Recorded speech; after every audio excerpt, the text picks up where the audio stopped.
there, welcome to our channel App Onlys. On today's tutorial, I will guide you how to hide your block list on Instagram. To get started, you need to open Instagram application. Make sure to sign in on your Instagram account. Then tap on the bottom right corner profile icon.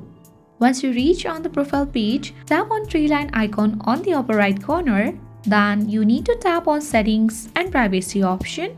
When you reach on settings and privacy, you need to scroll down and under who can see your content, tap on blocked so you can view that you have blocked the accounts on the Instagram. It will be listed on this page. So the fun fact about the Instagram is it actually hide your block list on Instagram itself. You don't need to hide it from your friends. It will be automatically hidden from the friends on the Instagram. So this is how you actually hide your block list on Instagram. So hope so you found this video useful. Thanks for watching.